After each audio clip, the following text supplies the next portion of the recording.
RSSന് മുമ്പിലുള്ള ഏറ്റവും വലിയ തടസ്സം, RSSനെതിരായിട്ടുള്ള പോരാട്ടത്തിന്റെ മുൻപന്തിയിൽ നിൽക്കുന്നത് CPIM. RSS ഒരു ഫാസിസ്റ്റ് സ്വഭാവമുള്ള ശക്തിയാണെന്ന് ഈ നാട്ടിലെ ജനങ്ങളോട് പറയുക മാത്രമല്ല, അവരുടെ നാനാവിധത്തിലുള്ള അധിനിവേശ ശ്രമങ്ങളെ ചെറുത്തിട്ടുള്ള പാർട്ടിയാണ് CPIM. ഇപ്പൊ കുറച്ചായിട്ട് സംഘർഷമൊന്നുമില്ല.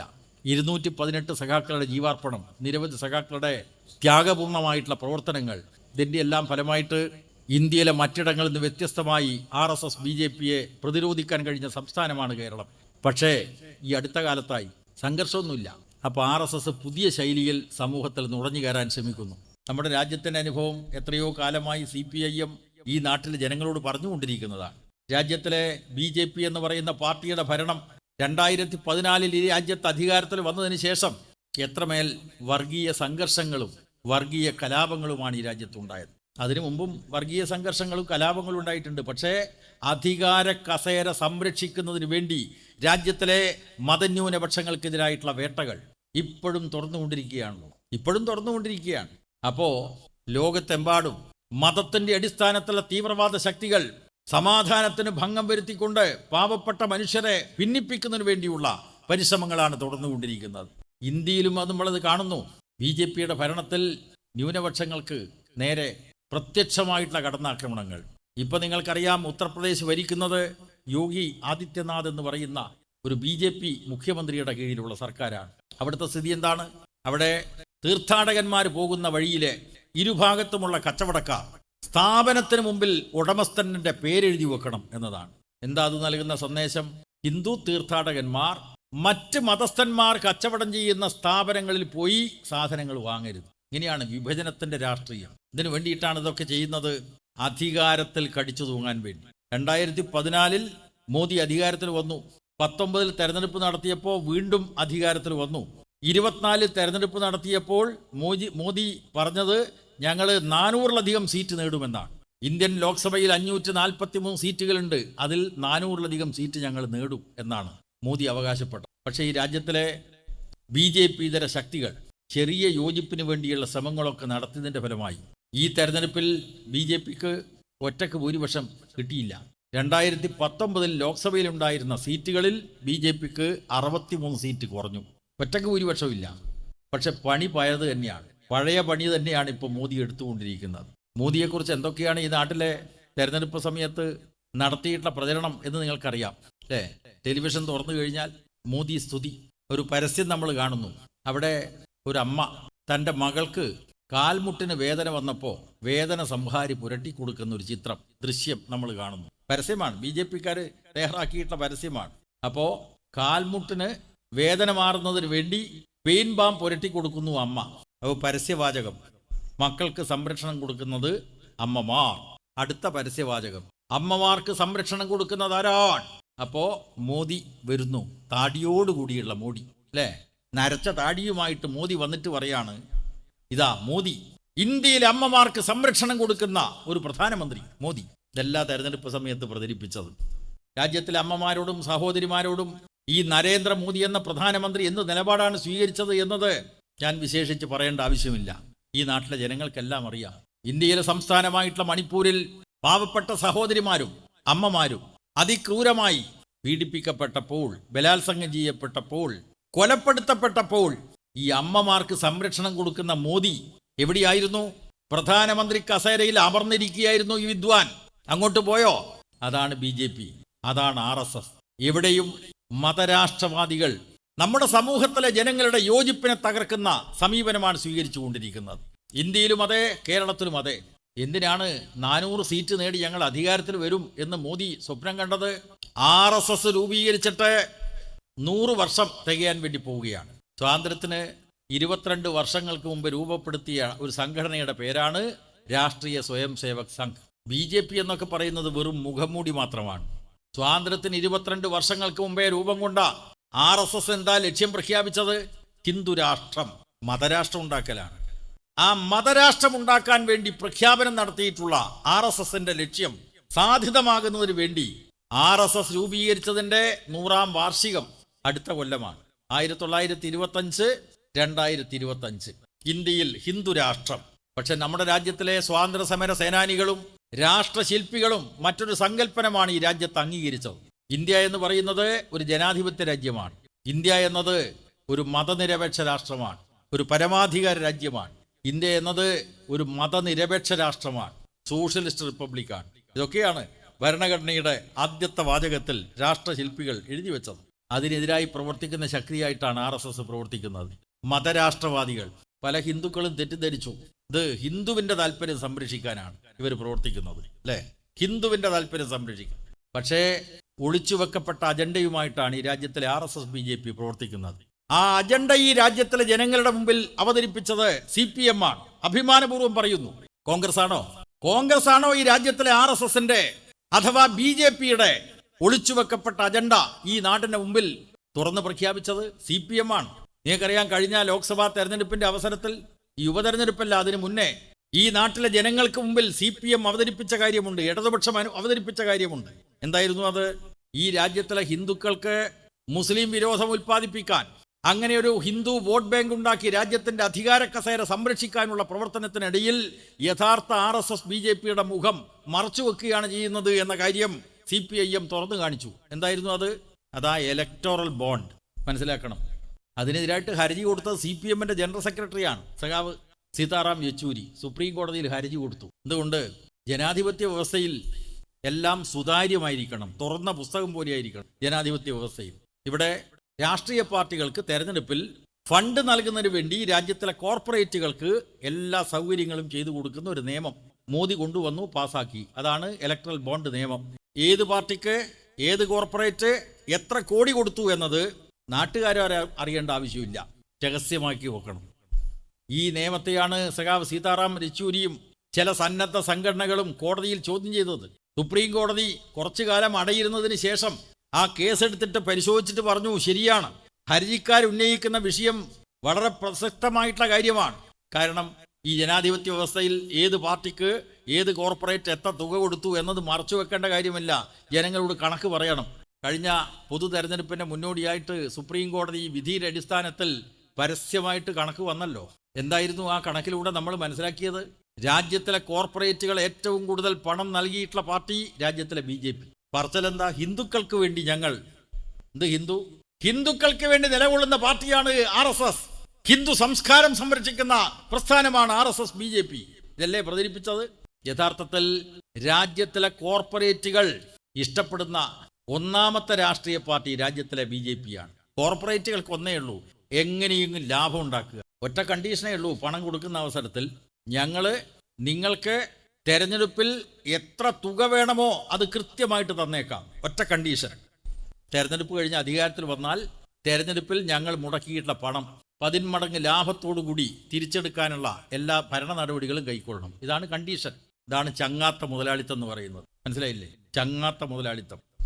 ഈ രാജ്യത്തിലെ മനോരമ, മാതൃഭൂമി ചാനലുകൾ ഒക്കെ മറച്ചു വെക്കുകയാണ് ഈ യാഥാർത്ഥ്യം. ചങ്ങാത്ത മുതലാളിത്തത്തിന്റെ വക്താക്കളായി ഒരു ഭാഗത്ത് BJP ആണെങ്കിൽ ഇപ്പുറത്ത് കോൺഗ്രസ്. ഏറ്റവും കൂടുതൽ പണം കിട്ടിയ പാർട്ടി BJP, രണ്ടാമത് പണം കിട്ടിയ പാർട്ടി കോൺഗ്രസ്, അല്ലേ? രണ്ടും വലതുപക്ഷ. അതിൽ നിന്നും വ്യത്യസ്തമായിട്ട പാർട്ടിയാണ് ഈ രാജ്യത്തിലെ ഇടതുപക്ഷം. CPMഉം ഇടതുപക്ഷങ്ങളും പറഞ്ഞു, ഞങ്ങൾക്ക് കോർപ്പറേറ്റുകളുടെ പണം വേണ്ട, ഞങ്ങൾ തെരഞ്ഞെടുപ്പ് നടത്താൻ ഞങ്ങൾക്ക് ചെലവുണ്ട്, ആ ചെലവ് നിർവഹിക്കാൻ ഈ നാട്ടിലെ സാധാരണക്കാരെ സമീപിക്കും. മഹാഭൂരിപക്ഷം വരുന്ന കൃഷിക്കാർ, തൊഴിലാളികൾ, ഇടത്തരക്കാർ, കച്ചവടക്കാർ, ജീവനക്കാർ, അവരൊക്കെ ഞങ്ങളെ സഹായിക്കണം. എന്തിനു വേണ്ടി? അവരുടെ രാഷ്ട്രീയം, അവരുടെ മൂർത്തമായ ജീവിത പ്രശ്നങ്ങളെ അടിസ്ഥാനപ്പെടുത്തിയിട്ട് രാഷ്ട്രീയ പ്രവർത്തനമാണ് ഇടതുപക്ഷവും CPMഉം കൈകാര്യം ചെയ്യുന്നത്. അതുകൊണ്ട് ഞങ്ങൾ അവരെ സമീപിച്ച് ഫണ്ട് വിരിക്കും. അവരുടെ വരുമാനത്തെ അടിസ്ഥാനപ്പെടുത്തി ഞങ്ങൾ രാഷ്ട്രീയ പ്രവർത്തനം നടത്തും. കോർപ്പറേറ്റുകളുടെ പണം ഞങ്ങൾക്ക് വേണ്ട. ഇതാണ് രണ്ട് രാഷ്ട്രീയം. ഒന്ന് വലതുപക്ഷത്തിന്റെ രാഷ്ട്രീയം, അതിൽ BJP ഒന്നാം സ്ഥാനത്ത്, രണ്ടാം സ്ഥാനത്ത് കോൺഗ്രസ്, അതുപോലെയുള്ള ബൂർഷ്വാ പാർട്ടികൾ. ഇവിടെ അധ്വാനിക്കുന്ന വർഗത്തിന്റെ രാഷ്ട്രീയം സംരക്ഷിക്കുന്ന ജനകീയ രാഷ്ട്രീയ പ്രസ്ഥാനങ്ങൾ ഇടതുപക്ഷത്തിന്റെ കൂടിയാണ്. നമ്മുടെ നാടിന്റെ ഭാവിക്ക് ഏത് പ്രസ്ഥാനത്തെയാണ് സഹായിക്കേണ്ടത്? ഞാനിവിടെ എല്ലാ പാർട്ടികളിലും പെട്ട ജനങ്ങളോട് ചോദിക്കുകയാണ്, ഏത് പാർട്ടിയാണ് രാജ്യത്തിന്റെ ഭാവിക്ക് ആവശ്യം? ഈ കോർപ്പറേറ്റുകളുടെ ദാസ്യപ്പണിയെടുക്കുന്ന, അടിമപ്പണിയെടുക്കുന്ന വലതുപക്ഷ രാഷ്ട്രീയം വേണമോ, ഇടതുപക്ഷ രാഷ്ട്രീയം വേണമോ? ഇതാണ് ജനങ്ങളുടെ മുമ്പിലുള്ള മുഖ്യമായിട്ടുള്ള പ്രശ്നം. ഇന്ന് ഈ നമ്മുടെ രാജ്യത്ത് എന്താണ് പാവപ്പെട്ടവന്റെ അവസ്ഥ? കൃഷിക്കാരിപ്പോൾ പ്രക്ഷോഭം നടത്തുകയാണ്. കാരണം ഹരിയാനയിലെ കൃഷിക്കാർ, UPയിലെ കൃഷിക്കാർ പ്രക്ഷോഭത്തിന്റെ മാർഗത്തിലാണ്. ആ പ്രക്ഷോഭത്തിൽ ഉന്നയിക്കുന്ന കൃഷിക്കാരുടെ ആവശ്യം എന്താണ്? ഞങ്ങൾ ഉൽപ്പാദിപ്പിക്കുന്ന ഉൽപ്പന്നങ്ങൾക്ക് താങ്ങുവില വേണം. ഉണ്ടോ? BJP അനങ്ങുന്നില്ലല്ലോ. ഇതാ വലതുപക്ഷം. അതിൽ നിന്നും വ്യത്യസ്തമായി ഈ നാട്ടിലെ പാവപ്പെട്ടവന്റെ താല്പര്യം സംരക്ഷിക്കാനുള്ള വികസന കാഴ്ചപ്പാടുമായിട്ടാണ് കേരളം ഭരിക്കുന്ന ഇടതുപക്ഷ ജനാധിപത്യ മുന്നണി സർക്കാർ. എല്ലാവരും വികസനം പറയുന്നുണ്ട്. കോൺഗ്രസ് നേതാക്കന്മാരുടെ പ്രസംഗം നിങ്ങൾ കേട്ടില്ലേ? ജനാധിപത്യത്തിന് വേണ്ടി. മുസ്ലിം ലീഗ് നേതാക്കന്മാരുടെ പ്രസംഗം മതനിരപേക്ഷതയ്ക്ക് വേണ്ടി, ന്യൂനപക്ഷ താല്പര്യം സംരക്ഷിക്കുന്നതിന് വേണ്ടിയൊക്കെയാണ് അവർ നിലകൊള്ളുന്നത് എന്നാണ് അവകാശപ്പെടുന്നത്. പക്ഷെ സുഹൃത്തുക്കളെ, രാജ്യത്ത് BJP ഭരിക്കുന്ന സംസ്ഥാനങ്ങളുണ്ട്, കോൺഗ്രസ് ഭരിക്കുന്ന സംസ്ഥാനങ്ങളുണ്ട്. എവിടെയാണ് വർഗീയ വിമുക്തമായിട്ടുള്ള ഒരു സംസ്ഥാനം എന്ന നില ഉള്ളത്? കേരളത്തിലാണ്. കേരളത്തിലെ ഇടതുപക്ഷ ജനാധിപത്യ മുന്നണി സർക്കാർ മുന്നോട്ട് വെച്ച വികസന കാഴ്ചപ്പാട് ഞങ്ങൾ ഈ രാജ്യത്തിലെ വലതുപക്ഷ രാഷ്ട്രീയക്കാരെ വെല്ലുവിളിക്കുകയാണ്. ഉണ്ടോ നിങ്ങൾ ഭരിക്കുന്ന ഏതെങ്കിലും സംസ്ഥാനത്ത്? എന്താ കേരളത്തിലെ പിണറായി സർക്കാരിന്റെ വികസന കാഴ്ചപ്പാടിന്റെ പ്രത്യേകത? ഇടതുപക്ഷത്തിന്റെ വികസന കാഴ്ചപ്പാടിന്റെ പ്രത്യേകത എന്താണ്? വികസനം എന്നത് റോഡും പാലവും വിമാനത്താവളവും സ്കൂൾ കെട്ടിടവും ആസ്പത്രി കെട്ടിടങ്ങളും അതിന്റെ ഭാഗമായിട്ടുള്ള സൗകര്യങ്ങളും മാത്രമല്ല, അത് വളരെ പ്രധാനമാണ്. എന്നാൽ നമ്മുടെ സമൂഹത്തിന്റെ താഴേക്കടയുള്ള ജനവിഭാഗങ്ങളുടെ സാമൂഹ്യവും സാമ്പത്തികവും സാംസ്കാരികവുമായിട്ടുള്ള അഭിവൃദ്ധിയാണ് യഥാർത്ഥ വികസനം. അതാണ് ഇടതുപക്ഷത്തിന്റെയും വലതുപക്ഷത്തിന്റെയും വികസന കാഴ്ചപ്പാട് തമ്മിലുള്ള വ്യത്യാസം. അതാണ് ഏറ്റവും താഴെയുള്ള ജനവിഭാഗം. നിങ്ങൾ നോക്കൂ, ഇന്ത്യ രാജ്യത്ത് പട്ടിണി പെരുകിക്കൊണ്ടിരിക്കുന്നു. ലോക പട്ടിണി സൂചികയിൽ ഇന്ത്യ അതിൻ്റെ അഗ്രിമ സ്ഥാനത്താണ്. ലോകരാഷ്ട്രങ്ങൾക്കിടയിൽ ഏറ്റവും കൂടുതൽ പട്ടിണി രാജ്യമായി ഇന്ത്യ മാറിക്കൊണ്ടിരിക്കുമ്പോൾ അതാ ഈ കേരളം അതീവ ദാരിദ്ര്യം ഇല്ലാതാക്കിയിട്ടൊരു സംസ്ഥാനമായിട്ട് മാറുന്നു. നാളെ ഇപ്പോൾ പഞ്ചായത്ത് പ്രസിഡന്റുമാരെ, പഞ്ചായത്ത് ഭരണസമിതി അംഗങ്ങളെ, മുനിസിപ്പൽ കൗൺസിൽ അംഗങ്ങളെയൊക്കെ നമ്മുടെ മുഖ്യമന്ത്രി സഖാവ് പിണറായി അഭിസംബോധന ചെയ്യുകയാണ്. മാർക്സിസ്റ്റുകാർ മാത്രമല്ല, ഇടതുപക്ഷക്കാർ മാത്രമല്ല, കോൺഗ്രസും ലീഗുമായിട്ടുള്ള എല്ലാ ജനപ്രതിനിധികളെയും വിളിക്കുന്നു. എന്നിട്ട് സഖാവ് പിണറായി പറയാനിരിക്കുകയാണ്, നിങ്ങളെ ഓരോ പഞ്ചായത്തിലും ഓരോ മുനിസിപ്പാലിറ്റിയിലും അതീവ ദരിദ്രരെ നിർണയിച്ചിട്ടുണ്ട്. എത്ര കുടുംബങ്ങൾ നമ്മുടെ സംസ്ഥാനത്താകെ നിർണയിച്ചിട്ടുണ്ട്. ആ ദാരിദ്ര്യത്തിൽ നിന്ന് അവരെ മോചിപ്പിക്കാൻ വേണ്ടി ഗവൺമെൻറ്റിൻ്റെ മാർഗനിർദ്ദേശം അനുസരിച്ച് നിങ്ങൾ കുറേ കാര്യങ്ങൾ ചെയ്തിട്ടുണ്ട്. അതിൻ്റെ ഫലമായിട്ട് വലിയ മാറ്റങ്ങൾ ഉണ്ടായിട്ടുണ്ട്. അത് സമ്പൂർണ്ണമായിട്ട് പ്രഖ്യാപിക്കണം. സമ്പൂർണ്ണമായി ദാരിദ്ര്യമില്ലാത്തൊരു സംസ്ഥാനമായിട്ട് കേരളത്തെ പ്രഖ്യാപിക്കണം. അതിന് കോൺഗ്രസ് ഭരിക്കുന്നിടവും മുസ്ലിം ലീഗ് ഭരിക്കുന്നിടവും CPM ഭരിക്കുന്നിടവും എല്ലാം യോജിച്ച് ഒറ്റ മനസ്സോടുകൂടി പ്രവർത്തിപ്പിക്കും. ഇതാണ് പിണറായി സർക്കാർ, ഇതാണ് ഇടതുപക്ഷം. ഉണ്ടോ കോൺഗ്രസ്സുകാരെ നിങ്ങൾ ഭരിക്കുന്ന സംസ്ഥാനത്ത് ഇതുപോലെയുള്ള നീക്കം? ഉണ്ടോ BJPക്കാരെ ഇതുപോലെയുള്ള ഭരണ നടപടികൾ നിങ്ങളുടെ സംസ്ഥാനത്തുണ്ടോ? ഇത് മാത്രമല്ല സുഹൃത്തുക്കളെ, നമ്മുടെ കേരളത്തിലെ വികസന കാഴ്ചപ്പാടിൻ്റെ പ്രത്യേകത പരമാവധി ആളുകൾക്ക് സാമൂഹ്യക്ഷേമ പെൻഷൻ, അല്ലേ? 62 ലക്ഷം ആളുകൾക്ക് 1600 രൂപ പെൻഷൻ ഉണ്ടോ കോൺഗ്രസ് ഭരിക്കുന്ന സംസ്ഥാനത്ത്? ജനസംഖ്യയിൽ ഇത്രയേറെ ആളുകൾക്ക് സാമൂഹ്യക്ഷേമ പെൻഷൻ കൊടുക്കുന്ന ഏതൊരു സംസ്ഥാനമുണ്ട് എന്ന് വെളിപ്പെടുത്താൻ കേന്ദ്രം ഭരിക്കുന്ന മോദിയോടും പറയാം, സംസ്ഥാനങ്ങൾ ചിലയിടത്ത് ഭരിക്കുന്ന കോൺഗ്രസിനോടും പറയാം. ഉണ്ടോ? നിങ്ങൾക്ക് അവകാശപ്പെടാൻ കഴിയുമോ? ഇതാണ് ഇടതുപക്ഷത്തിൻ്റെയും വലതുപക്ഷത്തിൻ്റെയും വികസന കാഴ്ചപ്പാട് തമ്മിലുള്ള വ്യത്യാസം. ഈ നാട്ടിലെ ജനങ്ങൾ തിരിച്ചറിയണം. വർഗീയതക്കെതിരായി പൊരുതുന്ന ഒരു ശക്തിയാണ് കേരളത്തിലെ ഇടതുപക്ഷ ജനാധിപത്യ പ്രസ്ഥാനം. വർഗീയ ശക്തികൾ കേരളത്തിലുണ്ട്. പക്ഷെ ഒരു വ്യത്യാസം നമ്മൾ മനസ്സിലാക്കേണ്ടത്, ഈ കേരളത്തിലെ വർഗീയ കലാപങ്ങളുടെയും ആക്രമത്തിൻ്റെയും ചരിത്രം നിങ്ങൾ നോക്കൂ. കേരളത്തിൽ ലക്ഷണമൊത്ത വർഗീയ കലാപം RSS തുടങ്ങി വെക്കുകയും ഒട്ടേറെ നാശനഷ്ടങ്ങൾ ഉണ്ടാക്കുകയും ചെയ്തിട്ടുള്ള തലശ്ശേരിയിലെ വർഗീയ കലാപം ഏത് വർഷമെന്നറിയോ? 1971 ഡിസംബർ അവസാനം.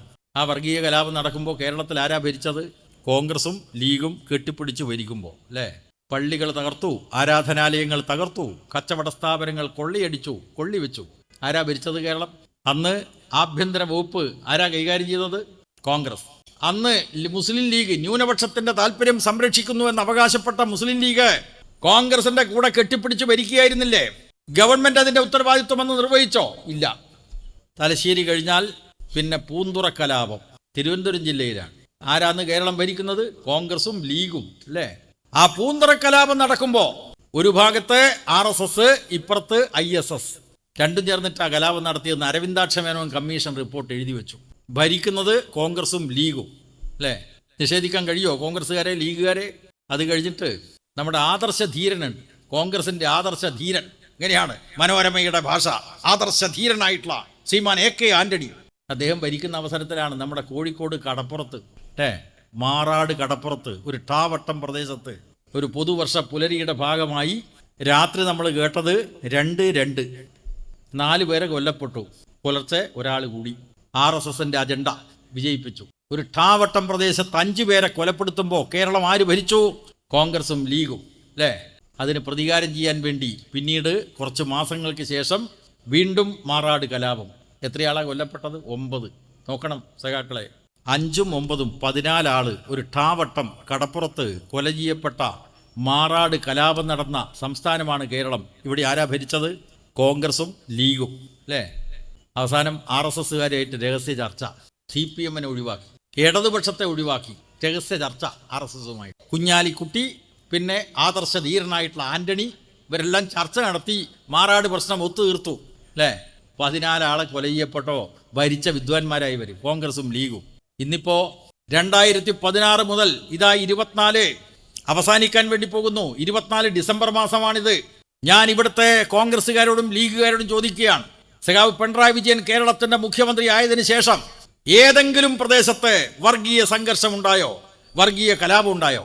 ഇവിടെ RSS ഇല്ലാഞ്ഞിട്ടല്ല. RSSകാർ പറയുന്നത് ഇന്ത്യ രാജ്യത്ത് തന്നെ ഏറ്റവും കൂടുതൽ ശാഖയുള്ള ഒരു സംസ്ഥാനം കേരളമാണ് RSSന്റെ ശാഖ. പക്ഷെ ഇപ്പൊ ശാഖയിൽ ആള് പോകുന്നില്ല. RSS തുറന്നു കാട്ടപ്പെട്ടു, അതുകൊണ്ട് ശാഖയിൽ അധികം ആള് പോകുന്നില്ല. ഇപ്പോൾ ശാഖ ഇപ്പം മറയത്താണ്. RSS മാത്രമല്ല, RSSന്റെ ഇസ്ലാമിക പതിപ്പുണ്ട്. അതിൻ്റെ പഴയ പേരാണ് NDF, അതിൻ്റെ ഇപ്പോഴത്തെ പേരാണ് പോപ്പുലർ ഫ്രണ്ട്. അത് നിരോധിക്കപ്പെട്ട പാർട്ടിയാണ്, പക്ഷെ അവർക്കൊരു രാഷ്ട്രീയ പാർട്ടിയുണ്ട്, SDPI. ഇതൊക്കെ നമ്മുടെ നാട്ടിലുണ്ട്, പക്ഷേ തലപൊക്കാൻ വിടുന്നില്ല ആര്? പിണറായി വിജയന്റെ സർക്കാർ. ഞാനിവിടെ ചോദിക്കുകയാണ്, 8.5 വർഷമായിട്ട് ഈ കേരളത്തിൽ LDF ഭരിക്കുമ്പോൾ നല്ല വർഗീയ സംഘർഷം ഉണ്ടായോ? വർഗീയ കലാപം നടന്നോ? എന്തേ കാരണം? ഒന്ന്, ഈ രാജ്യത്തിലെ ഇടതുപക്ഷ ജനാധിപത്യ പ്രസ്ഥാനത്തിന്റെ കരുത്ത്, മറ്റൊന്ന് സർക്കാരിന്റെ ഇടപെടൽ. എന്തായിരുന്നു സുഹൃത്തുക്കളെ ഈ കോൺഗ്രസും ലീഗും ഭരിച്ച കാലത്ത് കേരളത്തിൽ ഉണ്ടായത്? മാറാടിന്റെ കാര്യമാണല്ലോ ഞാൻ പറഞ്ഞത്. കാസർഗോഡ് അതിർത്തി പ്രദേശമാണ്, അപ്പുറത്ത് കർണാടകം. RSSന്റെ എല്ലാ ക്രിമിനൽ പ്രവർത്തനവും നടത്തുന്ന കർണാടകവുമായി ഒത്തുചേർന്ന് തൊട്ടുകിടക്കുന്ന കാസർഗോഡ് പ്രദേശത്ത് വെടിവെപ്പ്, ആളെക്കൊല്ലൽ ഒക്കെ ഉണ്ടായല്ലോ. ഇപ്പൊ ഏറ്റവും ഒടുവിൽ റിയാസ് മൗലവി വധം നടന്നു, അല്ലേ? ആ കേസിലെ പ്രതികളെ കോടതി വിട്ടു. പക്ഷേ ആ പ്രതികൾ, RSSകാരായിട്ടുള്ള പ്രതികൾ എത്ര വർഷമാണ് റിമാൻഡിൽ ജയിലിൽ കഴിയേണ്ടി വന്നത്? 7 കൊല്ലം. മനസ്സിലായില്ലേ? ജാമ്യം കിട്ടിയിട്ടില്ല. കോൺഗ്രസും ലീഗും ഭരിക്കുന്ന കാലത്ത് കൊലയാളികൾക്ക് 2 ആഴ്ചക്കകം ജാമ്യം കിട്ടി പുറത്തു പോകാൻ കഴിഞ്ഞിരുന്നെങ്കിൽ 7 വർഷം റിയാസ് മൗലവിയുടെ കേസിൽ ജാമ്യം കിട്ടാതെ ജയിലിൽ കഴിയേണ്ടി വന്നു. അവസാനം കോടതിയാണ് അവരെ വിട്ടയച്ചത്. ഗവൺമെന്റ് അതിനെതിരായിട്ട് ഹൈക്കോടതിയിൽ അപ്പീൽ കൊടുത്തിരിക്കുകയാണ്. വർഗീയ ശക്തികൾക്ക് തലപൊക്കാൻ അവസരം കൊടുക്കാത്ത ഒരു ഗവൺമെന്റ്. ആ ഗവൺമെന്റിനെതിരായിട്ട് ഇപ്പൊ എന്തൊക്കെയാ ആക്ഷേപം? എന്താ ഈ ആക്ഷേപത്തിന് അടിസ്ഥാനം? ഒറ്റ കാര്യമേ ഉള്ളൂ, കേരളം പിണറായി വിജയന്റെ നേതൃത്വത്തിൽ ഇടതുപക്ഷ ജനാധിപത്യ മുന്നണി സർക്കാർ തുടർ ഭരണത്തിനുള്ള ജനവിധി നേടി. ഇതാണ് വിഷയം. ഇവിടെ 1956 കേരളം ഭാഷാടിസ്ഥാനത്തിൽ രൂപീകരിക്കപ്പെട്ടത്. 56, ഒരു കൊല്ലം കഴിഞ്ഞിട്ട് കേരളത്തിൽ നിയമസഭാ തെരഞ്ഞെടുപ്പ് നടത്തിയപ്പോൾ അതാ വരുന്നു മഹാനായിട്ടുള്ള EMS മുഖ്യമന്ത്രി. കമ്മ്യൂണിസ്റ്റ് പാർട്ടി അധികാരത്തിൽ. അന്ന് കോൺഗ്രസ് ആണ് കേന്ദ്രത്തിൽ. അവർ ചില്ലറക്കാരല്ല. പിന്നെയോ കേന്ദ്രം കോൺഗ്രസ് ഭരിക്കുന്നു, സംസ്ഥാനങ്ങൾ കോൺഗ്രസ് ഭരിക്കുന്നു, കേരളത്തിൽ കമ്മ്യൂണിസ്റ്റ് പാർട്ടി ഭരിക്കുന്നു. അതും സ്വാതന്ത്ര്യം കിട്ടി 10 വർഷം തികയുമ്പോൾ. മറ്റെല്ലായിടത്തും കോൺഗ്രസ്, അല്ലേ? അന്ന് BJP ഒന്നുമില്ല, കോൺഗ്രസ്സാണ്. അവർക്ക് സഹിക്കാനായോ? കോൺഗ്രസ് നേതാക്കന്മാരുടെ പ്രസംഗം നിങ്ങൾ കേട്ടില്ലേ? ജനാധിപത്യത്തിന് വേണ്ടി വലിയ പ്രസംഗം നടത്തുന്ന വിദ്വാൻമാരായി ഈ കോൺഗ്രസ്സുകാർ. 5 കൊല്ലത്തേക്ക് തെരഞ്ഞെടുത്തുള്ള EMS ഗവൺമെന്റിനെ 2 കൊല്ലം കൊണ്ട് പിരിച്ചുവിട്ട ജനാധിപത്യ കശാപ്പിന്റെ വക്താക്കളാണ് ഈ രാജ്യത്തിലെ കോൺഗ്രസ്.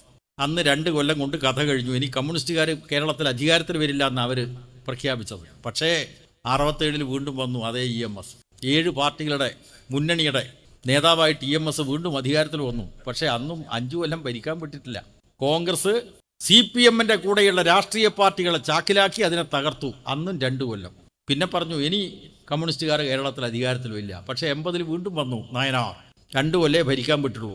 പക്ഷേ ആ 2 കൊല്ലം നമ്മുടെ നാടിൻ്റെ അഭിവൃദ്ധിക്ക് വേണ്ടി ഒട്ടനവധി നടപടികൾ കൈക്കൊണ്ടു. 80 ഇന്ത്യ രാജ്യത്ത് തന്നെ മാതൃകാപരമായിട്ടുള്ള ഒരു നടപടി ഉണ്ടായത്. 60 വയസ്സ് കഴിഞ്ഞ കർഷക തൊഴിലാളിക്ക് പ്രതിമാസ പെൻഷൻ എത്രയാ കൊടുത്തത്? 45 ഉറുപ്പ്യ. നോക്കണം, ഒരു ദിവസം 1.5 ഉറുപ്പ്യ. പക്ഷെ അതൊരു പുതിയ തുടക്കമായി. ഇപ്പോൾ 1600 അല്ലേ? അന്നും 2 കൊല്ലേ ഭരിക്കാൻ പറ്റുള്ളൂ ഈ കോൺഗ്രസ്. ഇപ്പൊ കോൺഗ്രസിന് കുഞ്ചൻ നമ്പ്യാർ പാടിയതുപോലെയാണ്, പാണ്ഡൻ നായരുടെ പല്ലിന് ശൗര്യം പണ്ടപ്പോലെ ഭരിക്കുന്നില്ല എന്നാണ് കോൺഗ്രസിന്റെ അവസ്ഥ.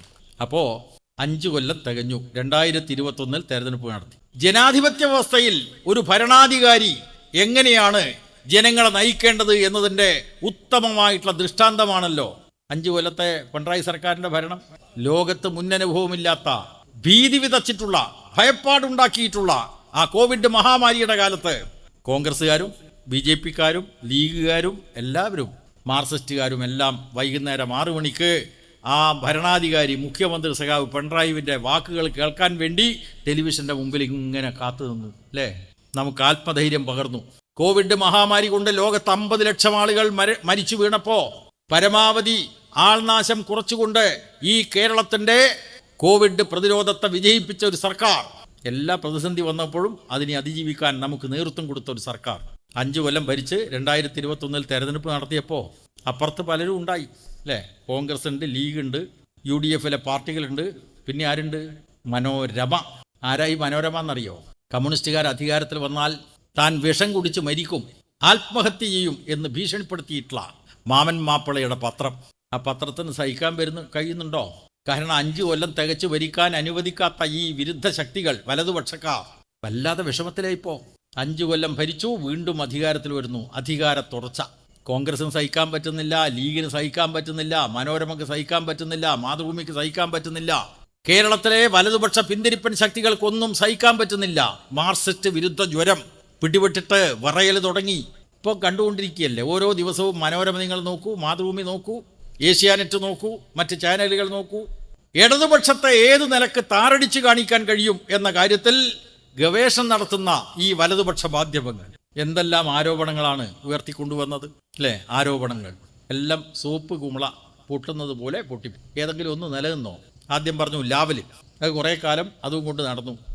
ഇപ്പം അത് സുപ്രീം കോടതിയിൽ ഇങ്ങനെ മാറ്റി വെച്ചുകൊണ്ടിരിക്കുക. കേസ് പറയാൻ പറ്റുന്നില്ല ആർക്കും അല്ലേ. 2021 നിയമസഭാ തെരഞ്ഞെടുപ്പിൻ്റെ അവസരത്തിൽ പിണറായി വിജയൻ താമസിക്കുന്ന ഔദ്യോഗിക വസതി ക്ലിഫ് ഹൗസിലേക്ക് സ്വർണം കടത്തി. എങ്ങനെയാ സ്വർണം കടത്തിയത്? നിങ്ങളിൽ പലരും ജ്വല്ലറി പോയി സ്വർണം വാങ്ങാറുണ്ട് അല്ലേ. ആരെങ്കിലും ബിരിയാണി ചെമ്പ് കൊടുത്തിട്ട് പോകാറുണ്ടോ സ്വർണം വാങ്ങാൻ? എത്ര നെറികെട്ട നിലയിലാണ് ഈ കേരളത്തിലെ കമ്മ്യൂണിസ്റ്റുകാരെ ആക്ഷേപിക്കാൻ വേണ്ടി പ്രചരണം നടത്തിയത്. ഉളുപ്പ് നാണമുണ്ടോ ഈ കോൺഗ്രസ്സുകാർക്കും ലീഗുകാർക്കും BJP-ക്കാർക്കും? അല്ലേ നടത്തിയത്. ബിരിയാണി ചെമ്പിൽ സ്വർണം കടത്തി അല്ലേ. പിന്നെ പറഞ്ഞു നമ്മുടെ KT ജലീൽ, അദ്ദേഹം ഖുറാനിൽ സ്വർണം കടത്തി അല്ലേ. അത് ഏറ്റുപിടിക്കാൻ നമ്മളെ ലീഗുകാരും അല്ലേ ഖുറാനിൽ സ്വർണം കടത്തി. എവിടെ പോയി എൻഫോഴ്സ്മെന്റ് ഡയറക്ടറേറ്റ്? മിണ്ടിയോ? അനങ്ങിയോ? 2021 നിയമസഭാ തെരഞ്ഞെടുപ്പിന്റെ അവസരത്തിൽ തൃശ്ശൂർ ജില്ലയിലെ കൊടകര സ്റ്റേഷനിൽ ഒരു പരാതി. എന്താ പരാതി? ഞങ്ങൾ കാറിൽ പണം കൊണ്ടുവരുമ്പോൾ അത് തട്ടിപ്പറിച്ചു, ഞങ്ങളെ ഭീഷണിപ്പെടുത്തി, ആക്രമിച്ചു, ഞങ്ങളെ പുറത്തിറക്കിയിട്ട് ആ പണം തട്ടിപ്പറിച്ചു. പരാതിയിൽ പറഞ്ഞത് 25 ലക്ഷം 25 ലക്ഷം റുപ്യ തട്ടിപ്പറിച്ചു എന്നാ പരാതി. അതാ കൊടകര കുഴൽപ്പണ കേസ്. പോലീസ് അന്വേഷിച്ചല്ലോ. അന്വേഷിച്ച് നോക്കുമ്പോൾ 25 ലക്ഷമല്ല, പിന്നെയോ 3.5 കോടിയാണ് കാറിൻ്റെ രഹസ്യ അറയിൽ കൊണ്ടുവന്നത്. BJP-യുടെ സംസ്ഥാന പ്രസിഡന്റ് K. സുരേന്ദ്രൻ്റെ അറിവോടും സമ്മതത്തോടും കൂടിയാണ് ഈ ഏർപ്പാട് നടത്തിയത് അല്ലേ. പക്ഷേ പോലീസാണ്, കേരളത്തിലെ പോലീസ്, പിണറായി വിജയൻ നയിക്കുന്ന ആഭ്യന്തര വകുപ്പിൻ്റെ കീഴിലുള്ള പോലീസിലെ സത്യസന്ധരമായിട്ടുള്ള ഉദ്യോഗസ്ഥന്മാർ അന്വേഷിച്ചു, കണ്ടെത്തി 3.5 കോടിയാണ്, 25 ലക്ഷമല്ല. എന്താ ഈ 3.5 കോടി പരാതിയിൽ പറയാതിരുന്നത്? ഇത് കൊണ്ടുവന്ന കള്ളപ്പണമാണ്. സുഹൃത്തുക്കളെ, എവിടുന്ന ഈ കള്ളപ്പണത്തിൻ്റെ ഉറവിടം? ഞാൻ നേരത്തെ പറഞ്ഞതാണ്. രാജ്യത്തിലെ കോർപ്പറേറ്റുകൾ ചോറ് കൊടുത്ത് ഭക്ഷണം കൊടുത്ത് വളർത്തുന്ന ഈ സംഘമാണ് ഈ രാജ്യത്തിലെ വലതുപക്ഷ BJP, വലതുപക്ഷ കോൺഗ്രസ്. എത്ര പണം വേണമെങ്കിലും അവരെടുക്കുകയുണ്ട്. നമ്മുടെ ഈ മണ്ഡലത്തിൽ നിന്നാണല്ലോ കോൺഗ്രസിൻ്റെ ഒരു സ്ഥാനാർത്ഥി നമ്മുടെ പ്രിയങ്ക ഗാന്ധി തിരഞ്ഞെടുക്കപ്പെട്ടത് അല്ലേ. പ്രിയങ്ക ഗാന്ധി മൂപ്പരിപ്പോൾ പറയാണ് ഞങ്ങൾ നല്ല വിജയം ഞാൻ നേടി. പ്രിയങ്ക ഗാന്ധി നോമിനേഷൻ കൊടുക്കാൻ വന്നത് ആരുടെ കൂടിയാ? ഭർത്താവ് റോബർട്ട് വധേര അല്ലെങ്കിൽ വദ്ര. എത്ര കോടിയാണ് BJP-ക്ക് ഇലക്ട്രൽ ബോണ്ട് കൊടുത്തത്? 170 കോടി അല്ലേ. 170 കോടി ഉറുപ്പ്യ വദ്ര കൊടുക്കുന്നു. ആർക്ക്? BJP-ക്ക് ഇലക്ട്രൽ ബോണ്ടായിട്ട്. അവർ കോൺഗ്രസിൻ്റെ സ്ഥാനാർത്ഥിക്ക് നോമിനേഷൻ കൊടുക്കാൻ വേണ്ടി കൂടെ വരുന്നു. ഭർത്താവാണ്. മനസ്സിലായില്ലേ? ഇതാണ് ഈ നാട്ടിലെ വലതുപക്ഷ രാഷ്ട്രീയക്കാർ. അതിൻ്റെ ഒരറ്റമാണ് ഈ കീഴ്പ്പെടുത്താമെന്നതാണ് ഈ ശക്തികൾ ധരിക്കുന്നത്. ആ ശക്തികൾക്കെതിരെ കൃത്യമായിട്ടുള്ള നിലപാടെടുക്കുന്ന ഒരു ഗവൺമെൻറ്റാണ് കേരളത്തിലെ LDF സർക്കാർ. ആ സർക്കാരിനെതിരായിട്ട് നാനാപ്രകാരത്തിലുള്ള കടന്നാക്രമണങ്ങളാണ് നടത്തിക്കൊണ്ടിരിക്കുന്നത്. ഞാനതിൻ്റെ മറ്റ് വിശദാംശങ്ങളിലേക്കൊന്നും കടന്നു പോകുന്നില്ല. നമ്മുടെ സർക്കാർ പ്രതിസന്ധിയും പ്രയാസവും ഉണ്ടാകുന്നോ അപ്പോൾ കൂടെ നിൽക്കും. വയനാട് ദുരന്തം നമ്മൾ കണ്ടില്ലേ. 4 മന്ത്രിമാരാണ് മുഖ്യമന്ത്രിയുടെ നേതൃത്വത്തിൽ അവിടെ പോയത്. മുഖ്യമന്ത്രി അതത് ദിവസം കൂടിയാലോചിക്കുന്നു, വയനാട് ദുരന്തത്തെ തുടർന്ന് രക്ഷാപ്രവർത്തനം ഏകോപിപ്പിക്കുന്നു, ദുരിതാശ്വാസ പ്രവർത്തനം ഏകോപിപ്പിക്കുന്നു, എല്ലാ നിലയ്ക്കും ഇടപെടുന്നു. ഇവിടുത്തെ ഗാന്ധി അല്ലേ, മൂപ്പര് വൺ ഡേ സുൽത്താനാണ്, മനസ്സിലായില്ലേ? ഏക് ദുൻ കാ സുൽത്താൻ. ആ ഒരു ദിവസം പ്രത്യക്ഷപ്പെടും, അടുത്ത ദിവസം മുങ്ങും. അതുപോലെയല്ല കേരളത്തിലെ മന്ത്രിമാർ വയനാട് ദുരന്തം ഉണ്ടായപ്പോൾ പ്രവർത്തിച്ചത്. അവിടെ നമ്മുടെ അമ്മമാർക്ക് സംരക്ഷണം കൊടുക്കുന്ന വിദ്വാൻ വന്നു അല്ലേ, മോദി. മൂപ്പര് വന്നു. അപ്പോൾ ജൂലൈ 30 ദുരന്തമുണ്ടായി. 10 ദിവസം കഴിയുമ്പോഴേക്ക് അതാ മോദി പ്രത്യക്ഷപ്പെടുന്നു. അപ്പോൾ മനോരമ, മാതൃഭൂമി ചാനലുകളൊക്കെ പറഞ്ഞു, കണ്ടോ വയനാട്ടിലെ ദുരന്തബാധിതരെ സഹായിക്കാൻ വേണ്ടി ഇതാ അവതരിക്കുന്നു ആള്. മോദി വരുന്നു. മോദി വന്നപ്പോൾ സ്വാഭാവികമായിട്ടും രാജ്യത്തിൻ്റെ പ്രധാനമന്ത്രിയല്ലോ, പ്രധാനമന്ത്രിയെ നല്ല നിലക്ക് ആദരിച്ചു, വരവേറ്റു. അവിടെ പോയി ദുരന്ത പ്രദേശം കണ്ടു, എല്ലാം ചൂണ്ടിക്കാട്ടിച്ചു കൊടുത്തു. എന്നിട്ടോ ആസ്പത്രിയിൽ പോയി. അപ്പോൾ അവിടെ കിടക്കുന്ന ഒരു കുഞ്ഞ്, നിഷ്കളങ്കയായിട്ടുള്ള ആ കുഞ്ഞ് ഇത് മോദിയാണ്, RSS ആണെന്നൊന്നും അദ്ദേഹം ആ കുട്ടി തിരിച്ചറിഞ്ഞില്ല. പിന്നെയോ വരുന്നു താടിയോട് കൂടിയുള്ള ഒരു മനുഷ്യൻ, അതും നരച്ച താടി ഇങ്ങനെ തടവി അല്ലേ ആ കുഞ്ഞിന് മോദി ഉമ്മ കൊടുത്തു. നല്ല കാര്യം. രാഷ്ട്രീയമായിട്ട് ഞങ്ങൾ മറ്റൊന്നും പറയുന്നില്ല. പക്ഷെ സുഹൃത്തുക്കളെ, 4 മാസം കഴിഞ്ഞിട്ട് ചില്ലിക്കാശ് തന്നോ നമുക്ക്? ഈ കേരളത്തിലെ അതിതീവ്ര ദുരന്തം നടന്നിട്ടുള്ള ഈ സംസ്ഥാനത്ത് ആവശ്യമായിട്ടുള്ള സഹായം നൽകിയോ ഈ BJP ഗവൺമെന്റ്? അതിനെതിരായിട്ട് ഈ ജനങ്ങളെ അണിനിരത്താൻ വേണ്ടി കോൺഗ്രസ് ഉണ്ടായോ? കോൺഗ്രസ് പേരിന് ചില പ്രതിഷേധം നടത്തി. നമ്മുടെ സംസ്ഥാന ഗവൺമെന്റിനെ ഏതെല്ലാം നിലക്കാണ് ശ്വാസം മുട്ടിക്കാൻ BJP ഗവൺമെന്റ് ശ്രമിക്കുന്നത്? നമ്മുടെ വികസന പദ്ധതികൾ അട്ടിമറിക്കാൻ വേണ്ടി സംസ്ഥാനമെടുക്കുന്ന കടത്തിൻ്റെ പരിധി വെട്ടിക്കുറച്ചു. സംസ്ഥാനമെടുക്കുന്ന കടം ആ കടത്തിൻ്റെ പരിധിയിൽ ഉൾപ്പെടുത്തിയിട്ട് പെൻഷൻ കമ്പനിയുടെ പണം, പെൻഷൻ കമ്പനിയുടെ വായ്പ, അതുപോലെ കിഫ്ബിയുടെ വായ്പ എല്ലാം ഉൾപ്പെടുത്തി നമ്മളെ ശ്വാസം മുട്ടിച്ചു. പെൻഷൻ തുടർച്ചയായി കൊടുക്കാൻ കഴിയാത്തതിൻ്റെ പിന്നിൽ ഇതാണ്. ഇത് ഈ നാട്ടിലെ ജനങ്ങളോട് സത്യസന്ധമായി തുറന്നു പറയാൻ കോൺഗ്രസ് ഉണ്ടോ, ലീഗ് ഉണ്ടോ? ഒന്നുമില്ല. നമ്മുടെ ശക്തമായിട്ടുള്ള പ്രതിഷേധം ഉയർത്തി രാജ്ഭവനിലേക്ക് മാർച്ച്. ഇടതുപക്ഷ ജനാധിപത്യ മുന്നണി എല്ലാ ജില്ലാ കേന്ദ്രങ്ങളിലും നമുക്ക് അർഹതമായത് കിട്ടണം, തരുന്നില്ല എന്ന് പറഞ്ഞുകൊണ്ട് നമ്മൾ പ്രതിഷേധമുയർത്തി. പിറ്റേ ദിവസം മനോരമ പത്രവും മാതൃഭൂമി പത്രവും നോക്കിയപ്പോൾ ഈ സംസ്ഥാനത്തിൻ്റെ താല്പര്യം ഉയർത്തിപ്പിടിക്കാൻ വേണ്ടി ആ പത്രങ്ങൾ തയ്യാറായോ? ഇല്ല, പത്രങ്ങളതൊന്നും തയ്യാറായില്ല. കേരള വിരുദ്ധമായിട്ടുള്ള നിലപാട് ഈ വലതുപക്ഷ രാഷ്ട്രീയക്കാരും വലതുപക്ഷ മാധ്യമങ്ങളും സ്വീകരിക്കുന്നതിൻ്റെ പിന്നിൽ എന്താണ്? ഒറ്റ കാര്യമേ ഉള്ളൂ, നമ്മളെ ദ്രോഹിക്കുക, കേരളത്തിലെ സർക്കാരിനെ ദ്രോഹിക്കുക, ഇടതുപക്ഷ ജനാധിപത്യ മുന്നണി സർക്കാരിനെ ജനങ്ങൾക്ക് മുമ്പിൽ മോശമായി ചിത്രീകരിക്കുക. അതിനുവേണ്ടി വസ്തുതകൾ പറയാൻ മടിക്കുന്ന ഒരു വലതുപക്ഷം, വസ്തുതകൾ മറച്ചുവെക്കുന്ന വലതുപക്ഷ മാധ്യമങ്ങൾ, ഇതാണ് ഈ നാട്ടിലെ ജനങ്ങൾ കൃത്യമായി തിരിച്ചറിയേണ്ടത്. നമ്മുടെ കേരളത്തിൽ പല പ്രകാരത്തിലും വർഗീയവൽക്കരണം നടത്താനുള്ള ശ്രമമുണ്ട്. ആ വർഗീയവൽക്കരണം നമ്മുടെ നാടിന് ആപത്താണ്. ഇത് തുറന്നു പറയാൻ CPM-ഉം ഇടതുപക്ഷവും മാത്രമാണ്. ആ വർഗീയവൽക്കരണത്തിൻ്റെ അപായ സൂചനയാണ് കഴിഞ്ഞ ലോക്സഭാ തെരഞ്ഞെടുപ്പിൽ നമ്മൾ കണ്ടത്. ഇവിടെ വർഗീയ സംഘർഷമില്ല, വർഗീയ കലാപങ്ങളില്ല, അത് അനുവദിക്കുന്നില്ല. പക്ഷേ ജനങ്ങളെ വർഗീയവൽക്കരിക്കാനുള്ള ആസൂത്രമായിട്ടുള്ള പരിശ്രമം നടക്കുന്നു. അതിൻ്റെ ഫലമായിട്ടാണ് കഴിഞ്ഞ ലോക്സഭാ തെരഞ്ഞെടുപ്പിൽ ചരിത്രത്തിൽ ആദ്യമായിട്ട് BJPക്ക് ഒരു സീറ്റ് കിട്ടിയത്. നമ്മുടെ സുരേഷ് ഗോപി മൂപ്പര് തൃശ്ശൂർ സീറ്റ് ഇങ്ങ് എടുത്തു പോയി അല്ലേ. തൃശ്ശൂർ സീറ്റ് BJPക്ക് കൊടുത്തത് ആരാണ്? ഈ നാട്ടിലെ UDF ആണ്. 86,000 വോട്ട് 19 തെരഞ്ഞെടുപ്പിൽ UDF സ്ഥാനാർത്ഥി കിട്ടിയ വോട്ട് കാണുന്നില്ല. എവിടെ പോയി? 73,000 വോട്ടിൻ്റെ ഭൂരിപക്ഷത്തോടു കൂടി സുരേഷ് ഗോപി ജയിക്കുന്നു. LDF-ന് 19 കിട്ടിയതിനേക്കാളും 17,000 വോട്ട് വർദ്ധിപ്പിച്ചപ്പോൾ UDF-ന് കിട്ടിയ വോട്ട് 86,000 പോയി, 73,000-ന് സുരേഷ് ഗോപി ജയിക്കുന്നു. ഇവിടെ CPM-നെ സംബന്ധിച്ച് ഒരു കാര്യം ഈ നാട്ടിന് മുമ്പിൽ അഭിമാനപൂർവ്വം പറയാൻ കഴിയും. നമ്മുടെ രാജ്യത്ത് പലയിടത്തും RSS BJP ജനസ്വാധീനം നേടിയിട്ടുണ്ട്. BJP പല സംസ്ഥാനങ്ങളിലും അധികാരത്തിൽ വന്നിട്ടുണ്ട്. കോൺഗ്രസ് ഏറ്റവും കൂടുതൽ RSS-ന്റെ ശാഖകൾ ഉണ്ട് എന്ന് അവകാശപ്പെടുന്ന കേരളത്തിൽ BJPക്ക് ശാശ്വതമായിട്ടൊരു MP ഉണ്ടായില്ല, ശാശ്വതമായിട്ടൊരു MLA ഉണ്ടായില്ല. എന്തുകൊണ്ട്? അവിടെയാണ് CPIM അഭിമാനപൂർവ്വം പറയുന്നത് ജീവൻ കൊടുത്തും CPM നടത്തിയിട്ടുള്ള പോരാട്ടത്തിൻ്റെ ഫലമായിട്ടാണ് അത്തരമൊരു സ്ഥിതിവിശേഷം ഉണ്ടായത്. നിങ്ങൾ നോക്കൂ, മലപ്പുറം ജില്ല ഉൾപ്പെടെ CPM-ന്റെ 218 സഖാക്കളിയാണ് കഴിഞ്ഞ 50 വർഷത്തിനിടയിൽ RSS സംഘം കൊലപ്പെടുത്തിയത്. RSS-ന് മുമ്പിലുള്ള ഏറ്റവും വലിയ തടസ്സം, RSS-നെതിരായിട്ടുള്ള പോരാട്ടത്തിന്റെ മുൻപന്തിയിൽ നിൽക്കുന്നത് CPIM. RSS ഒരു ഫാസിസ്റ്റ് സ്വഭാവമുള്ള ശക്തിയാണെന്ന് ഈ നാട്ടിലെ ജനങ്ങളോട് പറയുക മാത്രമല്ല, അവരുടെ നാനാവിധത്തിലുള്ള അധിനിവേശ ശ്രമങ്ങളെ ചെറുത്തിട്ടുള്ള പാർട്ടിയാണ് CPIM. ഇപ്പോൾ കുറച്ചായിട്ട് സംഘർഷമൊന്നുമില്ല. 218 സഖാക്കളുടെ ജീവാർപ്പണം, നിരവധി സഖാക്കളുടെ ത്യാഗപൂർണമായിട്ടുള്ള പ്രവർത്തനങ്ങൾ, ഇതിൻ്റെ എല്ലാം ഫലമായിട്ട് ഇന്ത്യയിലെ മറ്റിടങ്ങളിൽ നിന്ന് വ്യത്യസ്തമായി RSS BJPയെ പ്രതിരോധിക്കാൻ കഴിഞ്ഞ സംസ്ഥാനമാണ് കേരളം. പക്ഷേ ഈ അടുത്ത കാലത്തായി സംഘർഷമൊന്നുമില്ല. അപ്പോൾ RSS പുതിയ ശൈലിയിൽ സമൂഹത്തിൽ നുഴഞ്ഞു കയറാൻ ശ്രമിക്കുന്നു. അതിന് കുറച്ച് ഫലമുണ്ടായി. അതിൻ്റെ ഫലമായിട്ടാണ് BJPക്ക് പലയിടത്തും വോട്ട് കൂടിയത്. CPM ഇത് സംബന്ധിച്ച് ഗൗരവമായിട്ട് വിലയിരുത്തി. ഇതൊരു അപായ സൂചനയാണ്.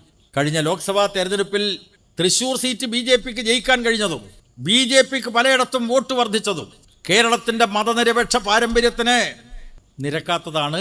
അതൊരു അപായ സൂചനയാണ്. കോൺഗ്രസ് പറഞ്ഞോ? ഇത് ഇതേവരെ പറഞ്ഞതായി നിങ്ങൾ കേട്ടോ?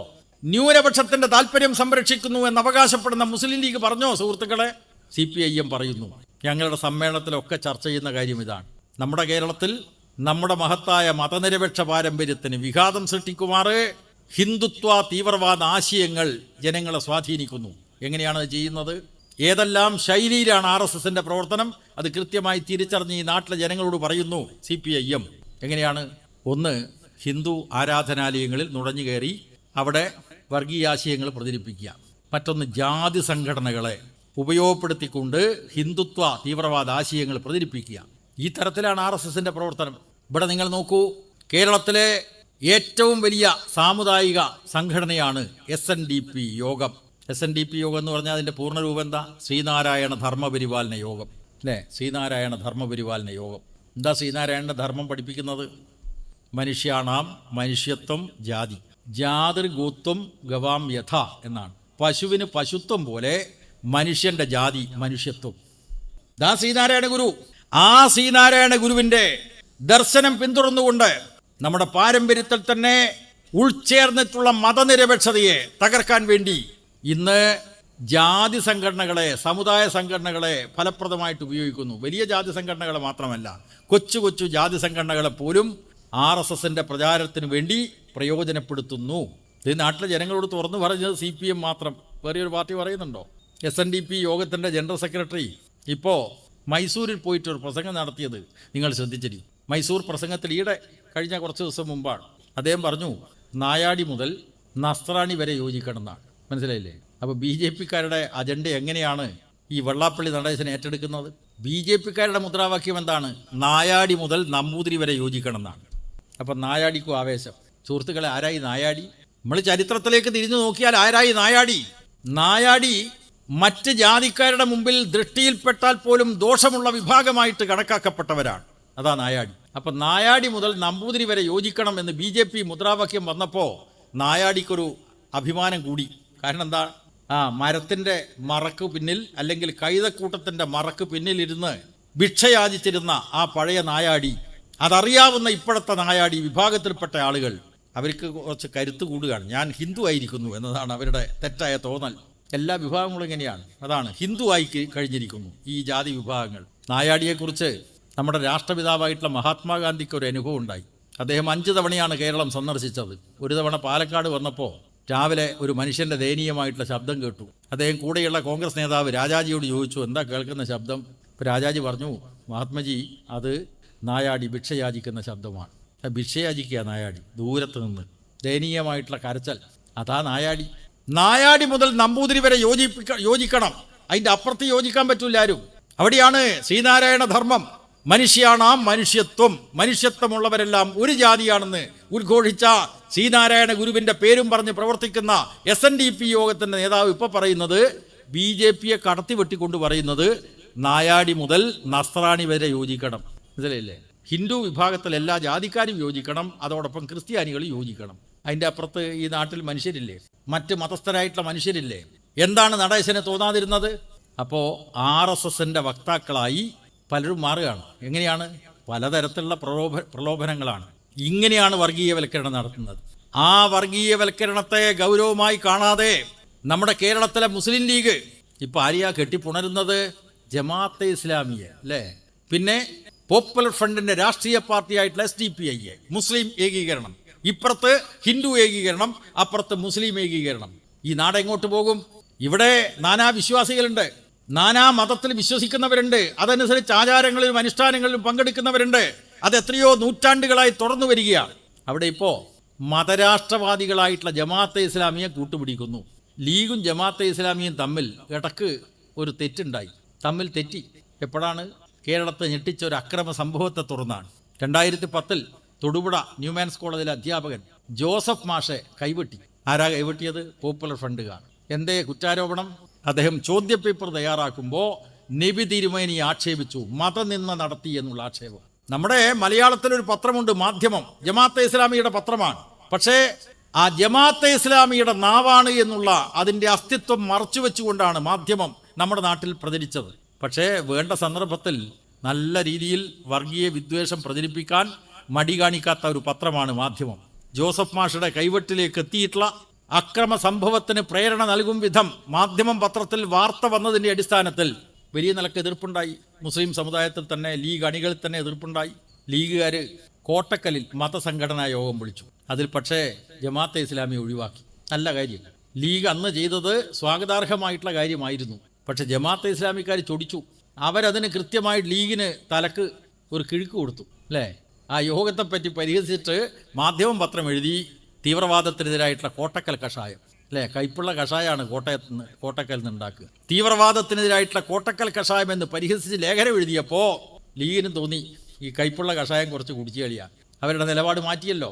തുടർന്ന് ഇങ്ങോട്ട് എല്ലാ തെരഞ്ഞെടുപ്പുകളിലും ലീഗ് കൂട്ടണം, ജമാഅത്തെ ഇസ്ലാമി കൂട്ടണം, പോപ്പുലർ ഫ്രണ്ട്. ഇപ്പോൾ പാലക്കാട് ഉപതെരഞ്ഞെടുപ്പിലടക്കം കണ്ടതാണല്ലോ മുസ്ലിം ഏകീകരണം. ഈ നാട്ടിലെ മുസ്ലിം ലീഗിലെ സാധാരണക്കാരായിട്ടുള്ള ആളുകൾ ചിന്തിക്കണം, മുസ്ലിം സമുദായത്തിലെ മഹാഭൂരിപക്ഷം ആളുകളും ജമാഅത്തെ ഇസ്ലാമിക്കെതിരാണ്. മൗദൂദിയുടെ നയങ്ങളെ, മൗദൂദിയുടെ പ്രത്യയശാസ്ത്രത്തെ എതിർക്കുന്നവരാണ് മുസ്ലിം ബഹുജനങ്ങളിൽ മഹാഭൂരിപക്ഷവും. അത് ലീഗിനും ബാധകമാണ്. പക്ഷേ ലീഗ് നേതൃത്വത്തിൻ്റെ അധികാര കൊതിക്ക് യാതൊരു അതിരുമില്ല. അതിനുവേണ്ടി എല്ലാ തീവ്രവാദ ശക്തികളെയും കൂട്ടുപിടിക്കുന്ന നിലപാടിലേക്കാണ് ഈ രാജ്യത്തിലെ ലീഗ് നേതൃത്വം ചെയ്തിട്ടുള്ളത്. ലീഗിൻ്റെ ഈ നിലപാടിനെ തിരുത്താൻ കഴിയേണ്ട ഒരു പാർട്ടിയാണ് കോൺഗ്രസ്. കോൺഗ്രസ് മിണ്ടുവോ? ഇല്ല. കോൺഗ്രസ് ഇതിന് കൂട്ടുനിൽക്കുകയാണ്. നോക്കണം, മതനിരപേക്ഷതയുടെ അടിത്തറക്ക് ദ്രോഹം വരുത്തുന്ന നിലക്ക്, അടിത്തറ തകർക്കുന്ന നിലക്ക് ഇവിടെ വർഗീയ ധ്രുവീകരണം നടത്താനുള്ള എല്ലാ ശ്രമങ്ങൾക്കും കേരളത്തിലെ കോൺഗ്രസ് കൂട്ടുനിൽക്കുകയാണ്. ഇവിടെ CPM-നെ സംബന്ധിച്ചും LDF-നെ സംബന്ധിച്ചും ഒരു സംശയവുമില്ല. എല്ലാ വർഗീയതയും എതിർക്കുന്ന പാർട്ടിയാണ്. ന്യൂനപക്ഷങ്ങൾക്കിടയിൽ തെറ്റായിട്ടുള്ള രീതികൾ വന്നാൽ അതിനെയും പാർട്ടി എതിർത്തിട്ടുണ്ട്. നമ്മുടെ ഒരു ക്രിസ്തീയ ബിഷപ്പ് ഒരു ഘട്ടത്തിൽ പറഞ്ഞല്ലോ, ഇവിടെ ജിഹാദ് ഇതാണ്, ഇസ്ലാം മതവിശ്വാസികളെ സംബന്ധിച്ച് ജിഹാദ് നടത്തുന്നു. അപ്പോൾ ജിഹാദ് മോശമായിട്ട് ചിത്രീകരിച്ചു. മയക്കുമരുന്ന് ജിഹാദ് ഉണ്ട് എന്നാണ് ഒരു ക്രിസ്തീയ ബിഷപ്പ് പറഞ്ഞത്. നമ്മുടെ മുഖ്യമന്ത്രി കൃത്യമായി മറുപടി പറഞ്ഞല്ലോ, കേരളത്തിലെ മയക്കുമരുന്ന് കേസുകൾ എടുത്തു കഴിഞ്ഞാൽ എല്ലാ മതവിഭാഗത്തിലും പെട്ട ആളുകൾ പ്രതികളാണ്. അതൊരു മതത്തെ കുറ്റപ്പെടുത്താൻ വേണ്ടി ഉപയോഗിക്കാൻ പറ്റില്ല എന്ന് പരസ്യമായി പ്രഖ്യാപിച്ചു. അതുകൊണ്ട് നാനാതരത്തിലുള്ള വർഗീയ പരിശ്രമങ്ങളെ എതിർക്കണം. പക്ഷേ കേരളത്തിൽ ആ വർഗീയ പരിശ്രമങ്ങൾ ശക്തിപ്പെട്ടുകൊണ്ടിരിക്കുകയാണ്. ഏറ്റവും ഒടുവിൽ ഒരു വിഷയമാണല്ലോ വഖഫ്. അതുകൂടി പറഞ്ഞുകൊണ്ട് ഞാൻ എൻ്റെ പ്രസംഗം അവസാനിപ്പിക്കാം. വഖഫിൻ്റെ കാര്യത്തിൽ ഇപ്പോൾ BJP-ക്കാർ ഉറഞ്ഞു തുള്ളുകയാണല്ലോ. വഖഫ് നിയമം തന്നെ ഇല്ലാതാക്കുന്നതിനുള്ള നീക്കം BJP നടത്തിക്കൊണ്ടിരിക്കുകയാണ്. ഇസ്ലാം മതവിശ്വാസികളെ സംബന്ധിച്ചിടത്തോളം എന്താണ് വഖഫ് എന്ന് വിശദീകരിക്കേണ്ട യാതൊരു ആവശ്യമില്ല. ഇസ്ലാം മതവിശ്വാസികളെ സംബന്ധിച്ചിടത്തോളം ധനാഢ്യന്മാർ സക്കാത്ത് കൊടുക്കുന്നത് പോലെ വരുമാനമുള്ളവർ വരുമാനത്തിൻ്റെ ഒരു ഭാഗം സക്കാത്തായിട്ട് കൊടുക്കുക. ഇതേപോലെ പ്രാധാന്യമുള്ളതാണല്ലോ വഖഫിയൽ. നമ്മുടെ രാജ്യത്ത് വഖഫ് നിയമമുണ്ട്. ഒന്നുകിൽ പരമ്പരാഗതമായിട്ട് ആർജിച്ച സ്വത്ത്, അല്ലെങ്കിൽ സ്വയം ആർജിച്ച സ്വത്ത് സമുദായത്തിന് വേണ്ടി ഇഷ്ടദാനം കൊടുക്കലാണ് വഖഫിയ എന്ന് പറഞ്ഞാൽ. സച്ചാർ കമ്മീഷൻ റിപ്പോർട്ടിൽ 30 പേജുകളിലാണ് വഖഫ് സംബന്ധിച്ച് എഴുതിയിട്ടുള്ളത്. രാജ്യത്തുടനീളം വഖഫ് ചെയ്യപ്പെട്ട സ്വത്ത് അന്യാധീനപ്പെടുന്നു. രാജ്യത്തുടനീളമുണ്ട്, കേരളത്തിലുണ്ട്. ഇപ്പം മുനമ്പം വിഷയം വന്നപ്പോൾ വലിയ ചർച്ചാ വിഷയമായല്ലോ. അപ്പോൾ നമ്മളെ ലീഗ് നേതാവ് കുഞ്ഞാലിക്കുട്ടി പറയുന്നത് ആ കേരളത്തിലെ VS ഗവൺമെൻറ് കാലത്ത് നിയോഗിച്ച ഒരു അന്വേഷണ കമ്മീഷനാണ് ഈ കുഴപ്പമൊക്കെ ഉണ്ടാക്കിയത് എന്നാണ്. മനസ്സിലായില്ലേ? അവിടെയും ഇടതുപക്ഷത്തെ കുറ്റപ്പെടുത്താൻ ആര്? നമ്മളെ കുഞ്ഞാലിക്കുട്ടി, ലീഗിൻ്റെ നേതാവ്. VS അച്യുതാനന്ദൻ കേരളത്തിൻ്റെ മുഖ്യമന്ത്രിയായിട്ട ഘട്ടത്തിൽ വഖഫ് ഭൂമി, വഖഫ് സ്വത്ത് അന്യാധീനപ്പെടുന്നത് സംബന്ധിച്ച് ഒട്ടനവധി പരാതികൾ വന്നിട്ടുണ്ട്. ഇസ്ലാം വിശ്വാസികളെ സംബന്ധിച്ചിടത്തോളം എന്താ വഖഫ്? അത് പടച്ചോൻ്റെ സ്വത്താണ്. വിശ്വാസികളെ സംബന്ധിച്ചിടത്തോളം പടച്ചോൻ്റെ സ്വത്തായി കണക്കാക്കപ്പെടുന്ന വഖഫ് സ്വത്തുകൾ ഈ കേരളത്തിൽ അന്യാധീനപ്പെട്ടതിന് പ്രധാനപ്പെട്ട രീതിയിൽ പ്രതിക്കൂട്ടിൽ നിൽക്കേണ്ടവർ മുസ്ലിം ലീഗ് നേതാക്കന്മാരാണ്. നിഷേധിക്കാൻ കഴിയുമോ കുഞ്ഞാലിക്കുട്ടിക്ക്? അതാ VS ഗവൺമെൻറ് നിയോഗിച്ച ജസ്റ്റിസ് മുൻ ജഡ്ജി MA നിസാർ കമ്മീഷൻ അന്വേഷിച്ചിട്ട് ഗവൺമെൻറ് റിപ്പോർട്ട് കൊടുത്തു. വഖഫ് ഭൂമി അന്യാധീനപ്പെട്ടിരിക്കുന്നു, വഖഫ് സ്വത്തുകൾ തിരിമറി ചെയ്തിരിക്കുന്നു. ആ അന്വേഷണ റിപ്പോർട്ടിൽ ഒരു ഭാഗം മാത്രം ഞാനിവിടെ സൂചിപ്പിക്കാം. വഖഫ് സ്വത്തിൽ നിന്നുള്ള വരുമാനം ആർക്കാണ് കൊടുക്കേണ്ടത്? ലീഗുകാരെ, അനാഥന്മാർക്ക് അല്ലേ, യത്തീംഖാനകൾക്ക്. സുപ്രീം കോടതി വിധി അനുസരിച്ച് വിവാഹമോചിതയായിട്ടുള്ള ആളുകൾക്ക് നഷ്ടപരിഹാരം കൊടുക്കാനൊക്കെ ഉപയോഗിക്കേണ്ട സ്വത്ത് ഈ ലീഗിൻ്റെ നേതൃത്വത്തിലുള്ള വഖഫ് ബോർഡ് കേരളത്തിൽ അധികാരത്തിലുള്ള സമയത്ത് എന്താ ചെയ്തത്? അവർ ആ റിപ്പോർട്ടിലെ ഒരു ഭാഗം ഈ വഖഫ് സ്വത്ത് ഇല്ലേ വരുമാനം 50,000 ഉറുപ്പിക. 50,000 എന്ന് പറഞ്ഞാൽ 5 ലക്ഷത്തിൻ്റെ വിലയുണ്ട്. ഏത് അന്ന് വർഷങ്ങൾക്ക് മുമ്പാണ്. ആ ലീഗിൻ്റെ കണ്ണൂർ ജില്ലാ കമ്മിറ്റിക്ക് സോവനീർ അടിക്കാൻ കൊടുത്തു. മനസ്സിലായില്ലേ? പടച്ചോൻ്റെ സ്വത്തെ നോക്കണം നിങ്ങൾ. ഇതാ ലീഗ്. അപ്പോൾ കുഞ്ഞാലിക്കുട്ടിക്ക് വിഷമം ഉണ്ടാവും. ഈ അന്വേഷണ കമ്മീഷൻ റിപ്പോർട്ട് പുറത്തു വന്നാൽ ലീഗാണ് പ്രതിക്കൂട്ടിൽ നിൽക്കുക, ലീഗ് നേതാക്കന്മാരാണ് പ്രതിക്കൂട്ടിൽ നിൽക്കുക എന്നത് അവരെ വിഷമിപ്പിക്കുന്ന കാര്യമാണ്. കണ്ണൂർ ജില്ലയിലെ ഒരു വഖഫ് സ്വത്തുണ്ട്. 600-ലധികം ഏക്കർ വഖഫ് ചെയ്യപ്പെട്ടിട്ടുണ്ട്. ഇപ്പോൾ 1937 സ്വാതന്ത്ര്യം കിട്ടുന്നതിന് 10 വർഷങ്ങൾക്ക് മുമ്പ് വഖഫ് ചെയ്യപ്പെട്ട ഒരു സ്വത്ത് 600 ഏക്കർ ഭൂമി തളിപ്പറമ്പ് ടൗണിൽ കണ്ണായ സ്ഥലത്ത് ഇപ്പോൾ 60 ഏക്കറാണ്. അവിടെ പോയി എല്ലാം പടച്ചോൻ്റെ സ്വത്ത് സ്വാം ഗുരുനായ അല്ലേ ലീഗ് നേതാക്കന്മാർ. അപ്പോൾ വിഷമം ഉണ്ടാവും. ഇതൊക്കെ പുറത്തു വരുമ്പോൾ വിഷമം ഉണ്ടാവും. ഒരു ഭാഗത്ത് ലീഗ് ഈ വഖഫ് സ്വത്ത് അന്യാധീനപ്പെടുന്നത് സംബന്ധിച്ച് ഒരക്ഷരം ഉരിയാടുന്നില്ല. പക്ഷെ നമ്മുടെ മുഖ്യമന്ത്രി പിണറായി പറഞ്ഞു ഇതിനകത്ത് നിയമപ്രശ്നമുണ്ട്, സാങ്കേതികമായിട്ടുള്ള കാര്യമുണ്ട്, അതോടൊപ്പം കൈവശക്കാരുടെ വിഷയവും. ആ കൈവശക്കാർക്ക് ഒഴിഞ്ഞു പോകേണ്ടി വരില്ല, ഞങ്ങൾ സംരക്ഷണം കൊടുക്കും. മുഖ്യമന്ത്രി പ്രഖ്യാപിച്ചല്ലോ. അപ്പോൾ BJP-ക്കാരും ഹിന്ദു ഐക്യവേദിയായിട്ട് രംഗത്ത് വരികയാണ്. വഖഫ് ഭീകരത മനസ്സിലായില്ലേ? ഒരു മതവിഭാഗത്തിൻ്റെ വിശ്വാസത്തിനെതിരായിട്ട് നേരിട്ട് കടന്നാക്രമണം നടത്തുന്നതിലൊക്കെ BJP വരുമ്പോൾ കോൺഗ്രസ് ഉണ്ടണ്ടേ? കോൺഗ്രസ് അനങ്ങുന്നില്ല. ലീഗ് ഉണ്ടണ്ടേ? ലീഗ് പറഞ്ഞാൽ എന്തായിരിക്കും? ഈ MA നിസാർ കമ്മീഷൻ്റെ റിപ്പോർട്ടിലെ ഭാഗങ്ങളൊക്കെ പുറത്തു വരും. ഈ കേരളത്തിലെ വഖഫ് സ്വത്തുകൾ അന്യാധീനപ്പെട്ടതിന് ഉത്തരവാദികളായിട്ടുള്ള ലീഗിൻ്റെ കണക്കുകൾ, ലീഗിൻ്റെ കള്ളികൾ പുറത്തു വരും. അതുകൊണ്ട് അവരും മിണ്ടുന്നില്ല. ഇപ്പോൾ SDPI-ക്കാർ തുടങ്ങിയിട്ടുണ്ട് മദ്രസ വഖഫ്. പക്ഷെ വർഗീയത ശക്തിപ്പെടുത്താനാണ് അവരുടെ ശ്രമം. പക്ഷെ നമ്മുടെ കേരളത്തിലെ മുഖ്യമന്ത്രി കൃത്യമായി പറഞ്ഞു വഖഫ് സ്വത്തുകളെ സംബന്ധിച്ചിടത്തോളം നിയമപരമായിട്ടുള്ള പ്രശ്നമുണ്ട്. കാരണം ഹൈക്കോടതിയുടെ വിധിയുണ്ട്. ഹൈക്കോടതി വിധി പറഞ്ഞിട്ടുണ്ട് കൈവശക്കാർക്ക് നികുതി അടക്കാനുള്ള സൗകര്യം ചെയ്തു കൊടുത്ത സർക്കാരിൻ്റെ ഉത്തരവ് ഹൈക്കോടതി ഡിവിഷൻ ബെഞ്ച് റദ്ദാക്കിയിട്ടുണ്ട്. അതുകൊണ്ട് നിയമപരമായിട്ടുള്ള പ്രശ്നമുണ്ട്. അതേസമയം കൈവശക്കാരൊന്നുകൊണ്ടും പേടിക്കണ്ട. അത് കമ്മ്യൂണിസ്റ്റ് പാർട്ടിയുടെ നിലപാടാണ്. അത് വഖഫിൻ്റെ സ്വത്തായാലും തിരക്കേടില്ല, ഇപ്പുറത്ത് ദേവസ്വം ഭൂമിയായാലും തിരക്കേടില്ല. പല കാരണങ്ങളാൽ അവരുടെ കൈവശം വന്നു, 20-30 വർഷവുമായിട്ട് താമസിക്കുന്നു. അവരുടെ വിഷയം പ്രത്യേകമായിട്ട് പരിഗണിക്കും. മുഖ്യമന്ത്രി പറഞ്ഞിട്ടുണ്ടല്ലോ. ഇതിനൊരു ചരിത്രപരമായിട്ടുള്ള പിൻബലമുണ്ട്. അത് മനസ്സിലാക്കണം. ഈ നാട്ടിലെ കൈവശ കൃഷിക്കാർക്ക് വേണ്ടി എല്ലാ കാലത്തും പോരാടിയത് കമ്മ്യൂണിസ്റ്റ് പാർട്ടി, കർഷക പ്രസ്ഥാനം. BJP-ക്കാർ ഇതിനെ വർഗീയവൽക്കരിക്കാനാണ് ശ്രമിക്കുന്നത്. ആ BJP-ക്കാരോട് പറയാം, കൊട്ടിയൂരിലെ ദേവസ്വം ഭൂമി കാരണം 1000-കണക്കിന് ഏക്കർ ഭൂമിയാണ് കൊട്ടിയൂർ ദേവസ്വത്തിൻ്റെ വകയായി ഉണ്ടായിരുന്നത്. അവിടെ തിരുവിതാംകൂറിൽ നിന്നും കൊച്ചിയിൽ നിന്നും കൃഷിക്കാർ വന്നു, കുടിയേറ്റ കൃഷിക്കാർ. അവരവിടെ കാട് വെട്ടിത്തെളിച്ചു, അവിടെ ഫലഭൂയിഷ്ടമായിട്ടുള്ള ഭൂമിയാക്കി മാറ്റി. അവർക്ക് വർഷങ്ങൾക്ക് ശേഷം ദേവസ്വം ബോർഡിൻ്റെ നോട്ടീസ്, കൊട്ടിയൂർ ദേവസ്വത്തിൻ്റെ നോട്ടീസ് വന്നു ഒഴിപ്പിക്കാൻ. അന്ന് മഹാനായിട്ടുള്ള AKG-യാണ് ഓടിയെത്തിയത് കുടിയേറ്റ കൃഷിക്കാർക്ക് വേണ്ടി പോരാടാൻ. AKG ഓടിയെത്തിയപ്പോൾ 1959 EMS ഗവൺമെൻറ്റിനെതിരായി വിമോചന സമരത്തിൻ്റെ ഭാഗമായി അണിനിരന്നിട്ടുള്ള ഒരു പ്രധാനപ്പെട്ട ക്രിസ്തീയ പുരോഹിതൻ ഈ കുടിയേറ്റ കൃഷിക്കാരുടെ കണ്ണീരൊപ്പാൻ വന്നു. അദ്ദേഹം കണ്ടു കമ്മ്യൂണിസ്റ്റുകാരാണ് കുടിയേറ്റ കൃഷിക്കാർക്ക് വേണ്ടി പോരാടുന്നത്. ആ ഫാദർ വടക്കൻ ആരായിരുന്നു സുഹൃത്തുക്കളെ? ഈ കോൺഗ്രസ് പറയുന്നതും കേട്ട് EMS ഗവൺമെൻറ്റിനെതിരായിട്ട് എല്ലാ നുണകളും പ്രചരിപ്പിച്ച ഒരു പ്രഭാഷകനായിരുന്നു ഫാദർ വടക്കൻ.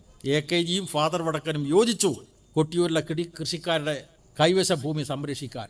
അതുകൊണ്ട് സഖാവ് പിണറായി കൈവശക്കാരെ ഒഴിപ്പിക്കില്ല എന്ന് പ്രഖ്യാപിക്കുന്നതിന് ചരിത്രത്തിൻ്റെ പിൻബലമുണ്ട്. അത് കമ്മ്യൂണിസ്റ്റ് പ്രസ്ഥാനത്തിൻ്റെയും കർഷക പ്രസ്ഥാനത്തിൻ്റെയും നിലപാടുമായി ഒത്തുപോകുന്നതാണ്. ഇതാണ് അക്കാര്യത്തിൽ CPM-ൻ്റെ നിലപാട്. ഞാൻ വിശദമായി മറ്റു കാര്യങ്ങളിലേക്ക് കടക്കുന്നില്ല. ഇവിടെ CPIM എന്ന പാർട്ടി കൂടുതൽ ശക്തിപ്പെടണം. ഈ പാർട്ടിക്ക് എവിടെയെല്ലാം നേട്ടമുണ്ടായിട്ടുണ്ടോ ആ നേട്ടങ്ങളിൽ ഉറച്ചുകൊണ്ട് എവിടെയെല്ലാം ദൗർബല്യങ്ങളും പോരായ്മകളും വീഴ്ചകളുമുണ്ടോ അവ പരിഹരിച്ചുകൊണ്ട് മുന്നോട്ട് പോകണം. അതാണ് പാർട്ടിയുടെ സമ്മേളനങ്ങളിൽ ചർച്ച ചെയ്യുന്നത്. സുഹൃത്തുക്കളെ, ഈ നാടിനു വേണ്ടി പോരാടുന്ന പാർട്ടിയാണ് CPIM. ഈ പാർട്ടിയെ സംരക്ഷിക്കേണ്ട ഉത്തരവാദിത്വം CPM ബന്ധുക്കൾക്ക് മാത്രമല്ല, രാജ്യത്തിലെ ജനാധിപത്യത്തെയും മതനിരപേക്ഷതയെയും സാമൂഹ്യ നീതിയെയും സംരക്ഷിക്കണം. ഈ രാജ്യം ഇന്നത്തെ നിലയിൽ തന്നെ നിലനിൽക്കണമെന്ന് ആഗ്രഹിക്കുന്ന എല്ലാവരുടെയും പിന്തുണ CPM-നുണ്ടാവണം. CPM നടത്തുന്ന ഈ പ്രവർത്തനങ്ങൾക്ക് അത്തരത്തിലുള്ള പിന്തുണ ഉണ്ടാവണം എന്ന് എല്ലാവരോടും അഭ്യർത്ഥിച്ചുകൊണ്ട് ഒരിക്കൽ കൂടി നിങ്ങളെയെല്ലാം അഭിവാദ്യം ചെയ്യുന്നു. ഞാൻ അവസാനിപ്പിക്കുന്നു. നന്ദി.